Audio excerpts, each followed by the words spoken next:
दूसरा प्रकरण सतीश का और चंदन का मामला था, जिनको अनुशासनहीनता के आरोप में सस्पेंड किया गया है। तो सतीश का मामला शायद एक्सपेल्ड का है। मैं उनसे कॉपी मांगा हूं और मैंने कहा विद्यार्थी का अधिकार भी है, उसे वो कॉपी उपलब्ध कराया जाए कि उसके साथ क्या हुआ है, जिससे वो आगे न्यायालय के शरण में। जिस तरीके से वर्तमान में माहौल है विश्वविद्यालय का, क्या लग रहा है कि छात्रों के साथ लगातार इस तरीके का अत्याचार जो है वो सही है? देखिए, छात्रों के साथ अत्याचार बातचीत करते हैं कि किस तरीके आज आप कुलपति मैम से नहीं मिलेगा, क्यों कहाँ कुलपति मैम से मिल ही पाएंगे, कहाँ हमसे मिलती है? क्यों नहीं मिलेगा? नहीं, छात्र नहीं है? नहीं, मैं छात्र तो हूँ लेकिन वो नहीं मिलती है ना, हमको अपना छात्र समझती ही नहीं है। हाँ, क्यों? क्योंकि पेड़ कटवा दी, 70 लाख लाइब्रेरी में घोटाला कर ली, 200 करोड़ दीक्षा भवन में घोटाला कर ली, तो सतीश प्रजापति से मिलेगी कि जो उनके दलाल हैं और जो सत्ता में दलाल बैठे हैं उनसे मिलेगी कि सतीश प्रजापति से मिलेगी? सतीश से मिलेगी तो उनको भी हर्जाना भरना पड़ेगा, क्योंकि सतीश उनका शोषण हो रहा है।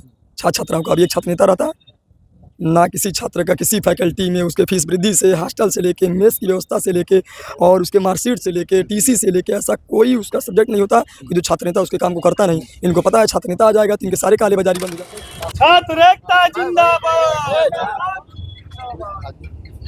कोई कार्यक्रम करना था कि अगर वो तो साथियों बता दें कि अभी हमारी उपस्थिति गोरखपुर विश्वविद्यालय में है, जहां पे 12 जुलाई को छात्र नेता सतीश प्रजापति को एंट्रेंस एग्जाम में बैठने था, जिसको लेकर के आज बता दें कि तमाम छात्र संघ के लोग जो है वे आए हुए थे, कुलपति मैडम से मिले हैं, क्या कुछ बातें हुई है उनसे हम बातचीत करके समझने का प्रयास करते हैं। तो आप देख पा रहे हैं कि पुराने छात्र संघ अध्यक्ष रहे अमन यादव जो है वो आए हुए हैं। मैम से बातचीत क्या कुछ हुई है सर, वो थोड़ा बताएं। देखिए, हम लोग मैम से आज मिले और बहुत गंभीरतापूर्वक उनसे बात हुई। सबसे पहले तो बात हुई कि लंबे समय से छात्र संघ चुनाव जो रुका हुआ है और छात्रों के अधिकारों का जो हनन हो रहा है, जिस तरह से उनका मानसिक और आर्थिक शोषण किया जा रहा है, उसके खिलाफ अगर कोई सुरक्षात्मक व्यवस्था है तो वो छात्र संघ है। और इसी कमी को देखते हुए छात्र संघ का निर्माण हुआ। सुप्रीम कोर्ट ने निर्देश दिया कि लिंग दो समिति के आधार पर विश्वविद्यालयों में छात्र संघ चुनाव कराया जाए। सरकार से भी दिशा निर्देश है कि छात्र संघ चुनाव कराया जाए लिंग दो के आधार पर, लेकिन विश्वविद्यालय के जो संस्थानों के प्रमुख हैं वो अपने किसी निजी मामले के वजह से, चाहे वो नहीं चाह रहे हो दाई बच्चों को हक अधिकार देना, उसके वजह से वो टाल मटोल करते हैं और लंबे समय से छात्र संघ चुनाव नहीं हो रहा है, जिससे छात्रों का शोषण लगातार विश्वविद्यालयों महाविद्यालयों में बढ़ता जा रहा है। तो उस प्रकरण में सबसे पहले ज्ञापन दिया गया है मैम को कि मैम छात्र संघ चुनाव कराया जाए, और अगर सरकार से दिशा निर्देश है छात्र संघ चुनाव को प्रतिबंधित करने का तो उसकी कॉपी हम सभी छात्रों को उपलब्ध कराया जाए। दूसरा प्रकरण सतीश का और चंदन का मामला था, जिनको अनुशासनहीनता के आरोप में सस्पेंड किया गया है। तो सतीश का मामला शायद एक्सपेल्ड का है। मैं उनसे कॉपी मांगा हूं और मैंने कहा विद्यार्थी का अधिकार भी है, उसे वो कॉपी उपलब्ध कराया जाए कि उसके साथ क्या हुआ है, जिससे वो आगे न्यायालय के शरण में जा सके अपने शिक्षा को बचाने के लिए। और दूसरा चंदन का मामला है जो 2-4 महीने से लंबित है, उस मामले के लिए भी हमने कहा कि वो भी मानसिक और उसके परिवार भी मानसिक रूप से प्रताड़ित हैं। तो जो भी आपका निर्णय और डिसीजन होने वाला है, बड़े उदार हृदय के साथ उसमें छात्रों को शिक्षा से वंचित न किया जाए और उन्हें अनुमति दिया जाए कि वो विश्वविद्यालय से शिक्षा ग्रहण करें। मैम से इन्हीं सब मुद्दों पे बात हुई है और बहुत सकारात्मक चर्चा हुई है। उन्होंने आश्वासन दिया है कि किसी के साथ अन्याय नहीं होने दूंगा, तो इसके लिए हम लोग उनके आभारी भी हैं। और लगातार ऐसे ही हम लोग अब सक्रिय रहेंगे छात्र हित के मुद्दों पर कि जब तक छात्र संघ नहीं होता है, मैं ये पदाधिकारी सभी छात्रों के मुद्दों को लेकर सक्रियता बनाए रखूंगा। विश्वविद्यालय में आप विगत कई वर्षों से छात्र संघ का अध्यक्ष भी रहे हैं और लगातार जो है छात्रों की आवाज बुलंद करते रहे हैं, लेकिन जिस तरीके से वर्तमान में माहौल है विश्वविद्यालय का, क्या लग रहा है कि छात्रों के साथ लगातार इस तरीके का अत्याचार जो है वो सही है?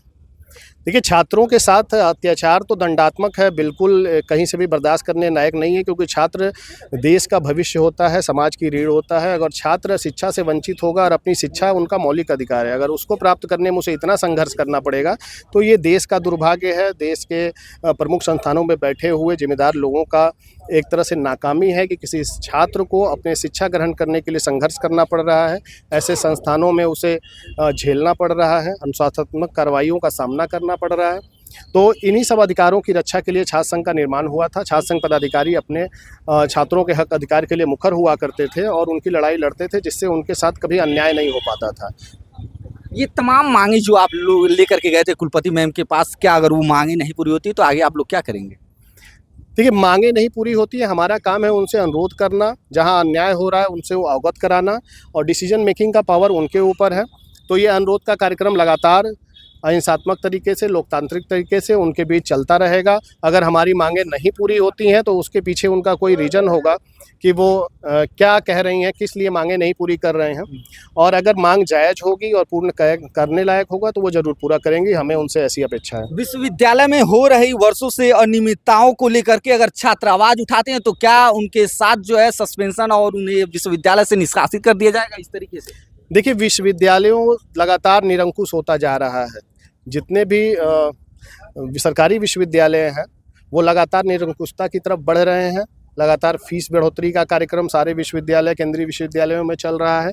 अब एक गरीब छात्र को शिक्षा से वंचित करने का एक सुनियोजित षड्यंत्र चल रहा है। इस देश में ऐसे ऐसे लोग संस्थानों में बैठे हुए हैं जो खुद भी शिक्षित नहीं हैं और वो शिक्षित लोगों से बहुत नफरत करते हैं, क्योंकि शिक्षा अधिकारों के प्रति जागरूकता लाती है और अपने दायित्वों के प्रति समाज को जागरूकता लाती है। तो इसलिए जो नखादे हैं, जो अनपढ़ हैं, जिनकी डिग्रियां नहीं मिल रही हैं, ऐसे लोग जब संस्थानों में बैठेंगे तो वो अपने ही जैसे लोगों को संस्थानों के प्रमुख बनाएंगे और इस तरह के लोग जब संस्थानों के प्रमुख बनेंगे तो कहीं ना कहीं छात्रों के अधिकार और उनकी शिक्षा से उनको वंचित किया जाएगा, वंचित कर दिया जाएगा। हमारे साथ सतीश प्रजापति भी मौजूद हैं जो कि विश्वविद्यालय में हो रही अनियमितताओं को लेकर के हमेशा से ये मुखर होकर के आवाज उठाते रहे हैं। इनसे भी बातचीत करते हैं कि किस तरीके आज आप कुलपति मैम से नहीं मिलने गए, क्यों? कहाँ कुलपति मैम से मिल ही पाएंगे, वो कहाँ हमसे मिलती है। क्यों नहीं मिलेंगे? छात्र नहीं है? नहीं, मैं छात्र तो हूँ लेकिन वो नहीं मिलती है ना, हमको अपना छात्र समझती ही नहीं है। हाँ, क्यों? क्योंकि पेड़ कटवा दी, पेड़ कटवा दी, 70 लाख लाइब्रेरी में घोटाला कर ली, 200 करोड़ दीक्षा भवन में घोटाला कर ली। तो सतीश प्रजापति से मिलेगी कि जो उनके दलाल हैं और जो सत्ता में दलाल बैठे हैं उनसे मिलेगी कि सतीश प्रजापति से मिलेगी? सतीश से मिलेगी तो उनको भी हर्जाना भरना पड़ेगा, क्योंकि सतीश उनका विरोध करता है। तो सतीश प्रजापति से पुनः एंट्रेंस एग्जाम नहीं देने दिया गया आपको, एलएलबी का आप एंट्रेंस एग्जाम देने जा रहे हैं, तो उस दिन क्या हुआ था गेट पे, क्यों इतनी बहसबाजियां हो रही थी? देखिए, रात में मैसेज आता है जीमेल पे कि आपको गोरखपुर विश्वविद्यालय से 2024 में निष्कासित कर दिए गए हैं। उसके बाद क्या हुआ कि जब मैं आता हूँ, मैं पूछता हूँ कि सर मुझे निष्कासित कर दिए, 25 में एडमिशन कैसे हुआ? प्रवेश परीक्षा तो आप दे ही सकते हैं, ये तो सीधा सीधा लोकतंत्र का हनन अधिकार है। तो उसके बाद ये अपने पुलिस प्रशासन के द्वारा, अपने गार्डों के द्वारा, अपने प्राक्टर TN मिश्रा जो भ्रष्ट बैठे हैं, और जो एक और है अभिषेक सिंह CS जो मजेठिया भवन में जिसका ड्यूटी था, ये तीनों अपने चालबाजी मिलकर मेरे प्रवेश को रोकने का काम किए। तो कहीं ना कहीं छात्रों के साथ शोषण लगातार देखने को मिला विश्वविद्यालय में। शोषण तो जब से चुनाव नहीं हो रहा तभी से शोषण हो रहा है छात्र छात्राओं का। अभी एक छात्र नेता रहता ना, किसी छात्र का किसी फैकल्टी में उसके फीस वृद्धि से, हॉस्टल से लेके, मेस की व्यवस्था से लेके और उसके मार्कशीट से लेके, TC से लेके, ऐसा कोई उसका सब्जेक्ट नहीं होता कि जो छात्र नेता उसके काम को करता नहीं। इनको पता है छात्र नेता आ जाएगा तो इनके सारे काले बाजारी बंद हो जाएगी, इसलिए छात्र संघ चुनाव भी नहीं करवाना चाहती। अच्छा, पुराने छात्र संघ की जो मंडली थी वो मिलने गई थी कुलपति मैम से, क्या जानकारी मिल पा रही, क्या बातें हुई? अभी देखिए, अभी हम बात नहीं किए हैं। बड़े भाई हमारे थे छात्र संघ अध्यक्ष अमन यादव जी, वो गए थे, आज हमारे लिए बातचीत की है, लेकिन अभी मेरी बात नहीं हुई है। अभी मैं बात नहीं करता हूँ तो फिर आपको बताता हूँ। जिस तरीके से लगातार अनियमितताओं को लेकर के छात्र आवाज उठा रहे हैं और उसके बाद छात्रों के साथ इस तरीके का सलूक देखने को मिल रहा है, उसको लिए आप क्या कुछ कहेंगे? हम चाह रहे हैं सतीश प्रजापति को न्याय मिले और हम कुछ नहीं चाह रहे हैं। इसलिए छात्र संघ चुनाव, जो छात्र संघ अध्यक्ष अमन यादव जो गोरखपुर विश्वविद्यालय क्रांतिकारी नेता हैं, वो हमेशा सच का साथ देते हैं, झूठ का साथ नहीं देते हैं, हमेशा गरीबों मजलूमों का साथ दम बुलंदियों से उठाते हैं। इसीलिए वो हमेशा अपने जज्बे को सलाम करते हैं। इसीलिए सतीश प्रजापति के लिए आज गोरखपुर विश्वविद्यालय में खुद चल के आए हैं। खुद चल के आए और तमाम लोग मौजूद है। इधर आए आप तो भारतीय जनता पार्टी में पदाधिकारी हैं, ये बताइए इस तरीके से छात्रों के साथ शोषण हो रहा है विश्वविद्यालय में, निष्कासित कर दिया जा रहा है, यहाँ पे अगर अनियमितताओं के खिलाफ छात्र बोल रहे हैं। भाई हमेशा छात्रों के लिए लड़ते रहते हैं, हमेशा। हमें पार्टी से हूँ तो अलग चीज़ है, ये शिक्षा का माध्यम है। हमारे सतीश भाई हमेशा छात्रों के लिए दिन रात लड़ते रहते हैं और हम चाहते हैं कि सतीश भाई को न्याय मिले, छात्र संघ चुनाव हो, सही कहना चाहता हूँ। मतलब आप भी चाह रहे हैं कि न्याय मिले सर? न्याय मिले भाई। अन्याय तो हुआ ही, अन्याय तो दिख ही रहा है। मैं वीडियो के माध्यम से हमेशा देखता रहता हूँ, मैं कप्तान रहने वाला हूँ, हमेशा देखता हूँ सतीश भाई के ऊपर दबाव बना रहता है पूनम टंडन जी का। लेकिन हम तो चाहेंगे भाई सतीश प्रजापति का जीत हो हमारे यूनिवर्सिटी से, बस। धन्यवाद।